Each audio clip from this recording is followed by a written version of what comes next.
पाकिस्तान तरफ़ा विच ओभर जी मौजूदा सूरत हाल ते गहरी ॻणती जो इज़हार कियो पियो आहे। परॾेही खाते जे तर्जुमान जो चवणु आहे त पाकिस्तान खे विच ओभर जी सूरत हाल ते गहरी ॻणती आहे। दुरियूं तहमुल खां कम वठनि ऐं छिकताण खे घटाइण तरफ़ वधनि। परॾेही खाते जी तर्जुमान जो चवणु हो त केतिरनि ई महीननि खां ग़ज़ा जंग बंदी लाइ आलमी कोशिशुनि जी ज़रूरत ते ज़ोर ॾिनो। पाकिस्तान ईरानी कौंसल खाने ते हमले खे हिकु वॾी छिकताण जो सबबु करार ॾिनो हो। परॾेही खाते जी तर्जुमान जो चवणो हो त अॼु जी अॻकथी सिफ़ारतकारी जे टुटण जे नतीजनि खे ज़ाहिर करे थी। सूरतहाल खे मुस्तहकम करण ऐं अमन जी बहाली जी अशद ज़रूरत आहे। नाज़रीन, अहम ख़बर अवां सां शेयर कंदा हलूं। पाकिस्तान तरफ़ा विच ओभर जी मौजूदा सूरतहाल ते गहरी ॻणती जो इज़हार कियो पियो आहे। परॾेही खाते जी तर्जुमान जो चवणु आहे त पाकिस्तान खे विच ओभर जी सूरतहाल ते गहरी ॻणती आहे। दुरियूं तहमुल खां कम वठनि ऐं छिकताण खे घटाइण तरफ़ वधनि।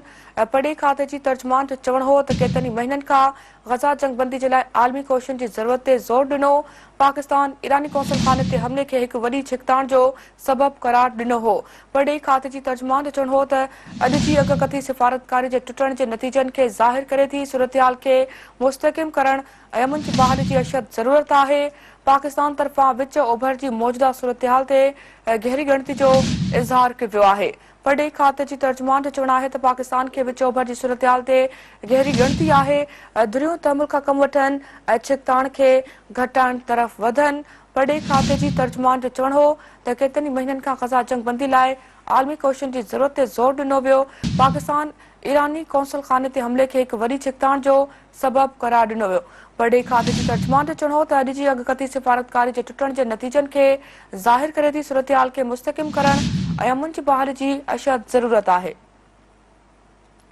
हिकु भेरो ॿीहर नाज़रीन अवांखे अहम ख़बर ॾींदा हलूं। पाकिस्तान तरफ़ा विच ओभर जी मौजूदा सूरतहाल ते गहरे ॻणतीअ जो इज़हार कयो वियो आहे। परॾेही खाते जी तर्जुमान जो चवणु आहे त पाकिस्तान खे विच ओभर जी सूरतहाल ते गहरी ॻणती आहे।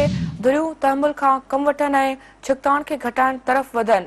परॾेही खाते जी तर्जुमान जो चवणु हो त केतिरनि ई महीननि खां ग़ज़ा जंग बंदी लाइ आलमी कोशिशुनि जी ज़रूरत ते ज़ोर ॾिनो।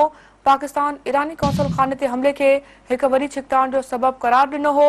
परॾेही खाते जी तर्जुमान जो चवणो त अॼु जी अॻकथी सिफ़ारतकारी जे टुटण जे नतीजनि खे ज़ाहिर करे थी। सूरतहाल खे मुस्तहकम करण ऐं अमन जी बहाली जी अशद ज़रूरत आहे।